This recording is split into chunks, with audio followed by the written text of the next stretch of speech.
Hello, everyone, and welcome back to this next video in the Unlocking Your Crypto Journey training series. Again, this series is designed for the newbie, but I guarantee you that in today's video, you're going to hear information that none of us learn in school as it relates to money, what is money, and understanding what is sound money. I brought in an expert, Daniel Diaz, Executive Director of Citizens for Sound Money, to talk all about that. So, without further ado, let's get into the video. Hello, everybody. Welcome back to the next video in this training series. Today, we're going to be talking about money. You're probably thinking, well, we've been talking about that this whole time. But honestly, I think today is going to be a bit of an education for you because most Americans don't really know what is money. So to help to explain that, I brought a friend to this channel back live, Mr. Daniel Diaz, Executive Director of Citizens for Sound Money. And all his links are in the description. Make sure that you are going and check those out. Daniel, how you doing today? Welcome. I am doing fantastic, especially after this week. So I'm glad to be here to talk about money after such I would say victorious week in the sound money movement. But yeah, no, it's great. Yeah, well, I'm glad you were able to make it. And listen, I've been trying very diligently to get Daniel here, but I've felt so bad because he's been so busy in the Florida legislature trying to get that bill passed. And if you follow any of my live streams, everything that he is doing is in those live streams. So check those out. Links will be in the description. Daniel, though you have been on this channel before, many people who are watching this training video might be just new to the space. They may not have watched my channel. Can you give them maybe the Cliff Notes version of Daniel Diaz and how you got to be the Executive Director of Citizens for Sound Money? Yeah. So I know it's a long story, but the Cliff Notes version. I'll keep it short. Long story short, I'm a first-generation Cuban American. So my family fled Cuba after the communist regime confiscated all their property. They came here with nothing but the shirts on their back, and America provided my family the opportunity to start my grandfather pouring cement in Miami, Florida, like sidewalks to working himself from 1965 to the 80s up that construction company, buying it, selling it, and then retiring early in his 50s in the 1980s and leaving our family an inheritance. So I was raised learning about how we had freedom, economic prosperity. That was all taken away. And I promised myself at a young age of 16, I'll never allow what happened in my family's country to happen in my country. So since the age of 16, I've been politically active. I've worked on presidential campaigns, everything in between, down to municipal campaigns. I've run PACs, super PACs. When I went to get my master's degree, I took a sabbatical from politics. I became a full-time insurance agent. Later, I became a stockbroker. Left that after getting my master's and went back into politics. And then, I've been an entrepreneur pretty much since 2010 till about last year when I became executive director. Prior to that, legislative director. But in between, let's say 2020, I learned about cryptocurrency. I was anti-crypto because of me being a stockbroker and understanding how the monetary system worked. And I watched one video, Don Tapscott, of how blockchain is changing the world. And that video basically convinced me that blockchain technology could provide more freedom economically, politically, and personally through the immutability of the blockchain and being able to put real world assets, bonds, your title to your house and so forth on the blockchain. So I wanted to learn how it worked. I was anti-crypto in of September of 2020, became pro-crypto later that month, started buying my first crypto in October of 2020. By November, I was mining Ethereum. By January, I had launched my blockchain consulting crypto company in January of 2021. And then a couple of years later, got into the NFT space. I launched a gold-backed NFT project, wanted to create financial literacy and sound money principal courses. I reached out to Citizens for Sound Money for help, for the education side of things. And in between that time, we learned about the Texas bill from 2 years ago, trying to make electronic gold and silver legal tender. I reached out to my political contacts and lobbied just as a volunteer for the C4SM. And they were so impressed, they hired me as legislative director in May of 2023. And by October 1st of 2023, they asked me to run the organization as the executive director, and here I am. And here we are. And he really did give you the abridged version. That's all I'm gonna say. If you go back into some of the videos on my channel, you'll go indulge in the whole story. It's a great story. It really, really is. Thank you for that. And a couple of other things really quick for housekeeping purposes. He mentioned stuff like blockchain and so on. And I know as of this moment in your training series, you have not seen any videos dedicated to that. They are coming as soon as they're done. The links will be in the description and up in the corner of this video. So watch for those as they are recorded. Today, like I mentioned, we're talking money. And I know Daniel has a lot of thoughts about money. And again, why I asked him to be here today, not a better person. But I think because we don't necessarily here in the United States have the best education around money, I'd like to just touch on, and then we can dive into it in whatever way you want, Daniel, at some of the attributes, some of what actually makes the characteristics that actually make money money. So I'm just going to shout them off here, and then how about we dive in? Does that sound okay? Yeah. Okay, so money has to be a medium of exchange. I mean, most of these ideas and concepts probably make complete sense to you, but we're going to dive into them anyway. It has to be a store of value. It has to be fungible. It has to be durable, portable, be uniform, and verifiable. Did I miss anything there, Daniel? By all means, please. Second characteristic, you glossed over it, a unit of account. Oh, I actually did have that listed here. I did read right over that. Thank you for catching me. See, and that's why he's the expert and I'm not. So, and that's why he's here. I'll tell you what. And I would add one more characteristic to money. Sure. I think 7, which was medium of exchange, unit of account, store of value, portable, durable, divisible, fungible, and I would give an 8th characteristic, stable. Yeah. Okay. Fair enough. Fair enough. Well, I'll tell you what, again, you're the expert here. What parts of that, I mean, is there anything that you think we really need to focus and hone in on for people to be able to wrap their head? Because we're talking cryptocurrency here and trying to say cryptocurrency is money. I know your legislative process is gold for money and silver and that kind of thing. And, you know, people are used to using paper money. So, yeah. So I want to go way back.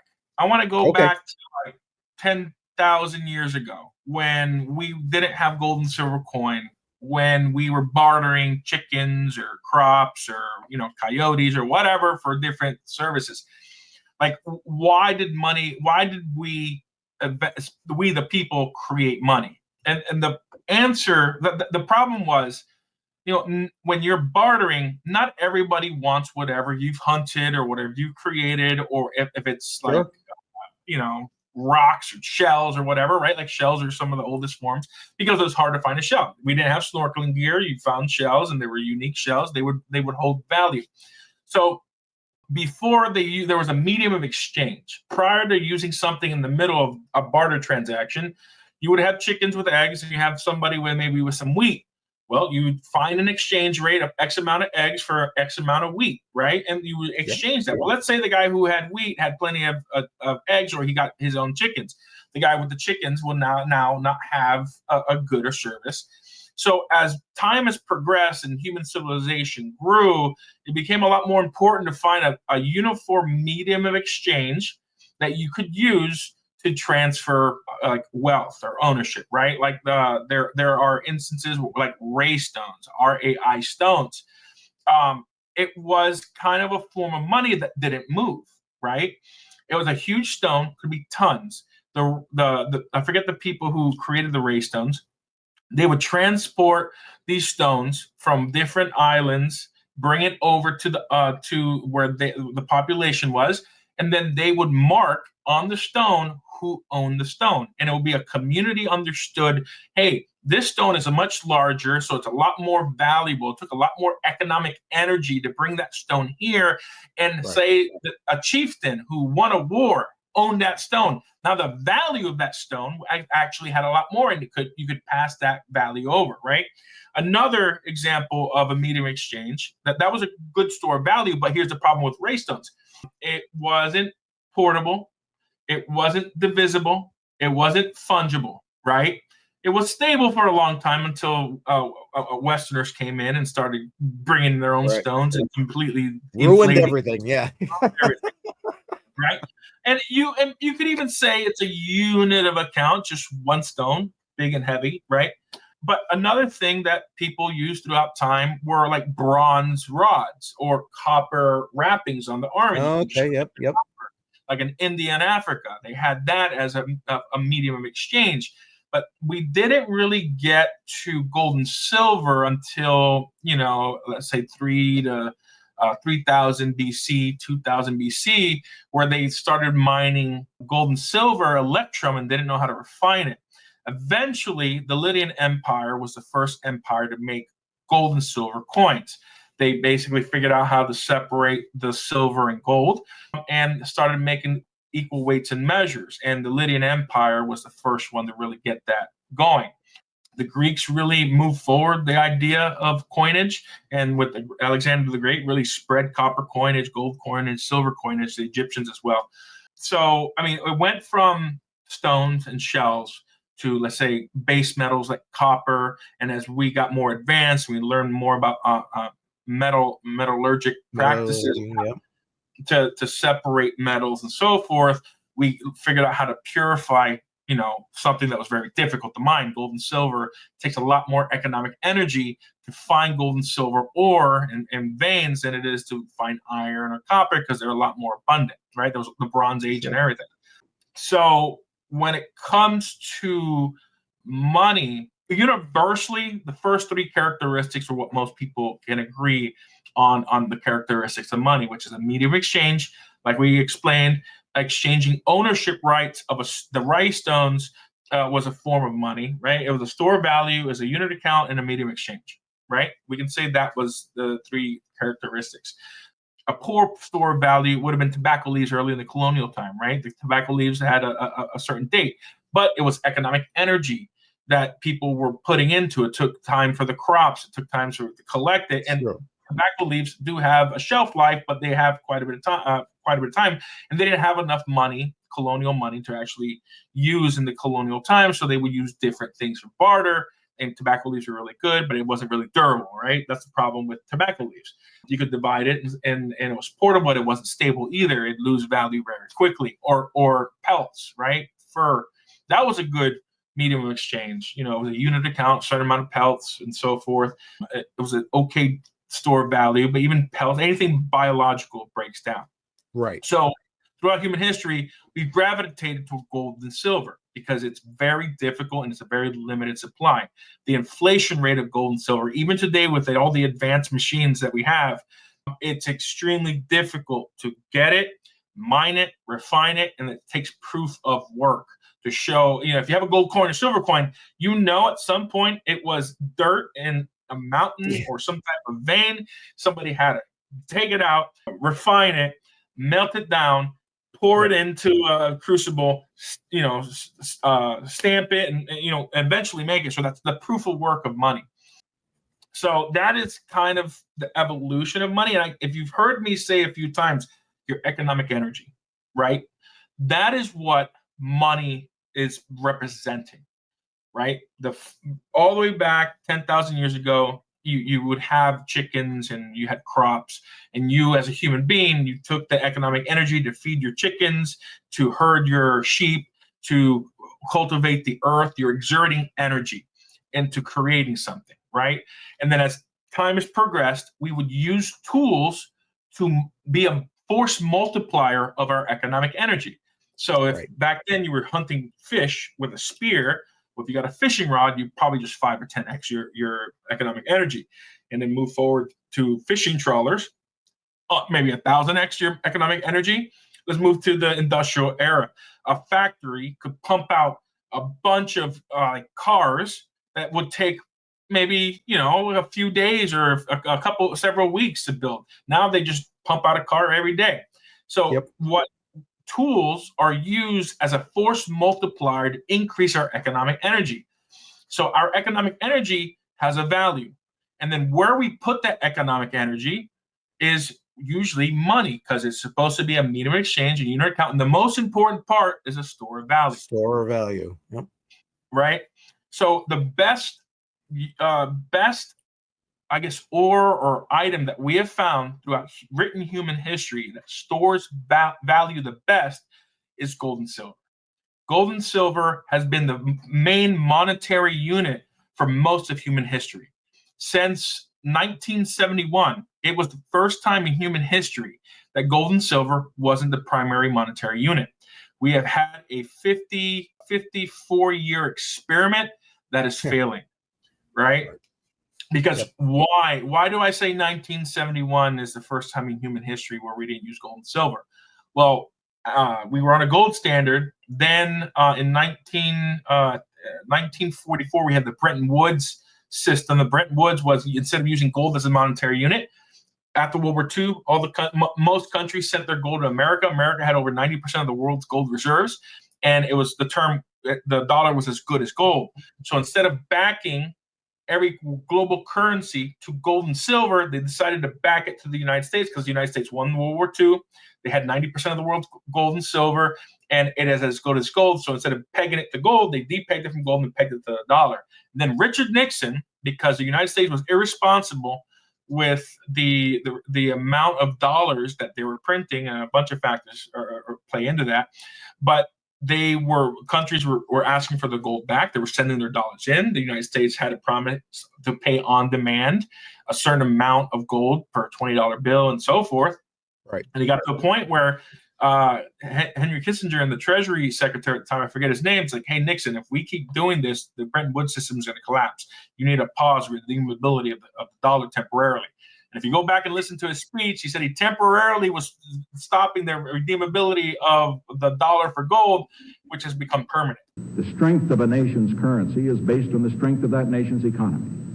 And the American economy is by far the strongest in the world.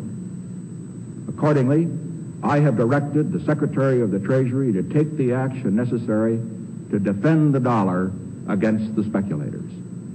I have directed Secretary Connally to suspend temporarily the convertibility of the dollar into gold or other reserve assets, except in amounts and conditions determined to be in the interest of monetary stability and in the best interest of the United States. Now, what is this action, which is very technical, what does it mean for you? Let me lay to rest the bugaboo of what is called devaluation.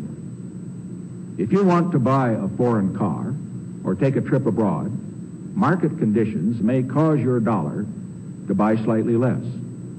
But if you are among the overwhelming majority of Americans who buy American-made products in America, your dollar will be worth just as much tomorrow as it is today. The effect of this action, in other words, will be to stabilize the dollar. And that marked the first time in human history that every country on the planet was running and operating on a fiat, meaning in Latin means by decree of the government, a fiat currency, right? So now your dollar, the euro, the yen, the renminbi, the Australian dollar, they're all fiat currencies backed by nothing but the good faith and credit of their respective governments. And that changed currency backed by real money, which you could call that currency backed by real money, to now just currency. And what do I mean by currency? Currency misses one of the three main characteristics of money. It's a medium of exchange, it's a unit of account, but it's not a store of value. What do I mean that it's not a store of value? Well, I'm going to give you a perfect example. It's something I use when I testify and I explain to legislators how gold and silver has maintained value and the dollar hasn't. About 100 and let's call it 15 years ago, in 1910, you could take a $20 gold certificate. If you see here at the bottom, well, I'll just point at it. It says on here, that this certifies that there have been deposited in the Treasury of the United States of America $20 in gold coin payable to the bearer on demand. That says it on the top and the bottom. You would take this to a bank and they would give you pretty much an ounce of gold, right? And what could you buy with $20 back then in 1910? Well, if I wanted to, I could buy a top hat, shirt, tuxedo, pocket watch, shoes, flowers, and chocolates for my date, because gold was valuable and the $20 bill was pegged to gold. Now today, what can you buy with, one of these guys? A $20 Federal Reserve note.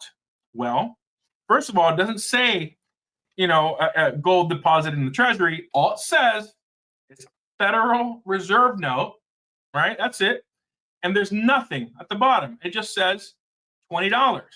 And this note is legal tender for all payments and debts. And then over here, because it's a gold certificate, it says this certificate is legal tender and the amount therein in payment of all debts and dues, public and private, right? So two different $20 bills. What can this buy you? This can buy you maybe a decent pizza. I was going to say, if you're lucky, it's a pizza. Yeah. So here's a $20 gold piece. Today, this gold piece, let's ignore that it's graded. This gold piece alone is worth about $3,100, $3,200. Well, what could I buy with $3,200 that would get me this $20 bill, redeem it? Well, today, this $20 gold piece could get me a top hat, shirt, tuxedo, pocket watch, shoes, chocolates, and flowers for my date, because gold is money. Gold is a store of value. The paper currency, the Federal Reserve note, is not, and neither are the $20 certificates, because they canceled the redeemability of gold for this. This is just a medium of exchange, because gold and silver are very heavy currencies. In fact, not just gold, ladies and gentlemen. This is a silver certificate. This silver certificate would allow you to redeem either a Morgan dollar right here. This is a Morgan dollar. It's basically just shy of an ounce of silver. Or after the Morgan dollars were done being minted, this is a peace dollar. You could take this this silver certificate, and I'll read it to you. Silver certificate. This certifies that there is on deposit in the Treasury of the United States $1 in silver payable to the bearer on demand. Money used to back our currency. The minute we depegged our currency from our money, which was gold and silver, and created Federal Reserve notes, which is just a debt. It's a debt, imaginary money. I'll get to that later in a different talk. You can inflate it away. You can't just print gold and silver into oblivion like you can print this paper into oblivion. So it's basic supply and demand. So when I talk about economic energy, you are better off doing whatever you're doing as a job, as a business owner, and then cashing out that economic energy when you exchange your service or good, whether you're an entrepreneur or whatnot. You're better off putting your economic energy, your profits, into gold and silver than you are into this paper fiat currency, right? Because they keep printing this into oblivion. And an example of that was what I just shared with you. Over 110 years, one of these $20 bills could get you an ounce. Now you need the equivalent of 165 of these bills, give or take, right? Yeah, 165, give or take, plus or minus. So you need a 16,000% more of these notes to buy the exact same gold piece that it used to when it was backed by it. And and that is where what money is. Money is meant to preserve your economic energy so you can pass it on to your heirs, pass it down, and preserve your purchasing power. Because the gold and silver isn't going up in value. What gold and silver is doing, it's just a rock. It's a metal alloy. It just sits there doing nothing, doesn't produce anything. What's happening is the reason gold and silver keeps going up is because this $100 bill, this $10 bill, they're printing so much of it, it's losing value against gold and silver. Right. And you bring up, I didn't want to stop you. You were on a roll. I definitely want to try to dig in a little bit more to the idea of that's a store of value is because you want to maintain your economic energy. You know, it's like anything else. You want to plan for your retirement. You want to have something to leave to your children, your grandchildren, whatever the case may be. And if you're using US dollars to do it, well, you're losing money every single day of the week. But, you know, like you mentioned, gold and silver here, to be able to kind of maintain it because it's the dollar that's going down, not necessarily the nice, pretty rock, as you put it, that's necessarily just sitting there. Until I got into the cryptocurrency space, I never even heard that premise that, you know, it is your economic energy that you're trying to save with this, and with Bitcoin, you hear it a lot with Bitcoin, etc. And why do you think it is that people they don't explain it that way, beside the fact that they're trying to like steal from you, or is that just it right there? Yeah, I think it's because, well, one, teachers aren't economists. They don't understand their Fair own. They're enough. not entrepreneurs, right? They teach. They're paid by the government for most part, or fundraising through private schools. Unless you're an economics teacher or a business professor at the university or college, you're not going to even know much about money unless you're an economist. And even then, most of the economists aren't going to teach you about economic energy, because there's two primary economic worldviews. You have the primary, which is Keynesian economics. Almost every single central bank, every single government on the planet runs based on Keynesian economics. Think of Keynesian economics as a central planner controlling the interest rates, the printing of currency, and the boom and bust cycles, right? So we can get in that in a little separate. I'm just explaining what the two schools. No, please. And the second is Austrian school of economics. Austrian economists don't believe in controlling and planning interests in currency. They believe in letting the free markets control. That the free markets are the most efficient means of figuring out what is the price of goods and services. And they believe that when the government gets involved in economics, especially the money printing or controlling money, what they do is they basically screw up the economy and steal from the people, which has been the case every single time in human history. When the governments control the money, they debase it almost every Things single go badly. go badly. So Yep. a free market where people can freely trade gold and silver without the government controlling it is the best means, because even when the government does control gold and silver, you have the United States printing more currency than there is gold. Or you have the Roman Empire and the Athenian Empire mixing copper or clipping the gold and silver so they can make more coins, and so forth. So every time the government is involved with money, it screws things up. Remember, I told you, we the people chose money. We the people found what was the best means of transferring our economic energy for goods and services. We settled on gold and silver, and then in the future, we chose other mediums of exchange, unit of accounts, and stores of value to transfer electronically, which is where we get blockchain technology and cryptocurrency. So I hope that was a good overview of what money was. And the easiest three characteristics: unit of account, store of value, and medium of exchange. In order: medium of exchange, unit of account, store of value. Store of value is what's missing from currency. And then to go beyond those three, to be even more specific on what money is, it needs to be portable. Rhinestones meet the first three, but it's not portable. It needs to be durable. The dollar is a pretty durable piece of paper, right? It's fabric. But biological, tobacco leaves or pellets or whatnot, it's durable, but they eventually degrade. Yes. It's divisible. I can take 10 $10 bills right here for a $100 bill, right? It's fungible. A $10 bill in America is going to be a $10 bill in Japan if they're using and using a $10 bill, right? Because it doesn't matter. They're fungible. $1 bill is the same. They just have different serial numbers. And the last thing that I think is what separates money from, say, people who think Bitcoin and cryptocurrency is money is stable, right? And I used to think Bitcoin was money, but I know better now. What I describe as money has to be stable. You can't have a 94-and-a-half-year-old lady who is on a fixed income start putting her money into Bitcoin, and Bitcoin, let's say, loses 10%, she can't buy food, right? But you can put it in gold because gold only fluctuates 1-2%, and it actually goes up over time, and silver is not so much. And I love Bitcoin. I used to be a Bitcoin maxi. I'm now a soft Bitcoin maxi. And what we at Citizens Sound Money and what I teach is that gold and silver is money. Everything else that can multiply your economic energy, like Bitcoin, which is probably the best force multiplier for your economic energy ever created, it's a wealth generating asset. Real estate is a wealth generating asset. Stocks are a wealth generating asset, right? Your business, your tools that you buy to increase your wealth or wealth generating assets. That's why in accounting, you have assets and liabilities.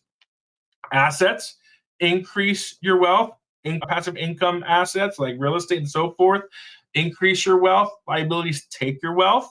And, Robert Kiyosaki, he made a post on X not too long ago. He's like, I'm paraphrasing, I forget the exact post, but he's saying there's two means of the poor, either staying poor or getting out of being in that poor state and becoming rich. And he says, this is a riddle. What is the number one thing a poor person can do? Do not be poor. And the answer is rich people buy assets and income generating assets. Poor people buy liabilities, or not buy liabilities, or increase their liabilities. It's all about income versus liabilities. And if you have more income than you do liabilities, you'll eventually become rich. And if you have more liabilities than you have income, you're always going to be poor. So that is just wealth generation. Those are wealth generating assets. And you can even use some liabilities like loans and everything to try to increase your wealth. But we're not talking about income or investing. That's a different talk, I assume, in this series. Yes, it is. What we're talking about is, where do you put that income into? Do you put it into this paper that's being inflated away? The government says 2.5%, 3%. If you use different inflation numbers from 1980, because they changed those numbers over the years at least 9 times. If we're using the 1980 inflation numbers, inflation's really more around 10%, 10 to 10.5%. So do you want to put your economic energy in this paper that's leaking value to 10.5%, meaning in 5 years you've lost more than 50% of the value of this? Or are you going to put it into this that in the same 5 years has gone up more than 50%? I mean, 30% this year, I think 40% last year in value. Gold and silver is keeping up. As this goes down, gold and silver holds its purchasing power and goes up. It isn't like this is going up. This is going down, and this stays still, and it takes more of these to buy the same thing. Right. And as of the recording of this video, gold and silver are pretty much on a tear here at this point, as far as price action is concerned. I would like to just point out that a lot of what Daniel is discussing right here, and he's dug into a couple of these ideas, but it's still on a very high level, all things being equal, especially when you consider the fact that, again, this is not something that you and I have learned in any kind of education, unless, like Daniel said, maybe you were studying economics, you got an economics degree in college, something like that. But the majority of people who are watching this video, probably that's not the case. So much like a lot of these videos, the onus is on you to do a little bit more research and educate yourself. And this video, though a great start, is not meant to be the end all be all. So with that thought in mind, Daniel, recommend some resources to the people who are watching this video. Absolutely. I'm going to say the number one resource for anybody that wants to dig in more to understand not just what money is, gold and silver, how the government has hijacked and stolen our economic energy from us, is a series called Hidden Secrets of Money by Mike Maloney. Every episode is plus or minus about 30 minutes, except for episode 8. I as a crypto miner, I was yelling throughout episode 1 through 7. I'm like, how about Bitcoin? Bitcoin does that. Crypto does that. And then on episode 8, it's an hour-and-a-half long video solely on cryptocurrency, Bitcoin, Hashgraph, and a few other cryptocurrencies. And then you see, you'll see a tone change about cryptocurrency after that. But this series, I have a side hustle. I'm not just, I mean, I'm the executive director. It's my full-time job. But, you know, it just, if you're in sound money, you want to help people get into sound money. So it kind of just became a bullion dealer, a gold and silver dealer. And I do not hire anybody. I do not even consider them. And I've gone through 15 people, and not a single person was motivated enough to watch that 10-episode series to get hired and work in my company. Now, my business partner did. So it's just me and my business partner right now. And I have a few other people I'm looking to expand. Now that I'm out lobbying, I'm actually going to hire some people in marketing and so forth to expand that side of the business. But unless you watch that series, if you watch that entire series, you will know more about economics and money than 90 to 95% of Americans. That series is one of the best educations you can get in economics. Now, to expand on that, the author, Mike Maloney, wrote a second book. I'm giving you the exact same order of my education in sound money. I first watched Hidden Secrets of Money. It blew my universe, completely changed my views of economics and money. It made everything make sense as a former stockbroker and insurance agent, and understanding how, as a stockbroker, I learned about the monetary system. That video blew my mind. Then I read Mike Maloney's first book, Guide to Investing in Gold and Silver, Protect Your Financial Future. In his series and in this book, it's basically, it's a great pairing. He mentions in both the series and here, there's something called Creature from Jekyll Island is a book where they develop the Federal Reserve. So my next book, after reading this, if you read this and watch that series, you go from 95% to about 92 to 97% of the population that knows. And then if you want to be in the top 99% of echelon who understand the banking system and the economy, here is the book of all books. That is probably one of the most resourced. It's a big read, guys. It's a 600-page book called The Creature from Jekyll Island.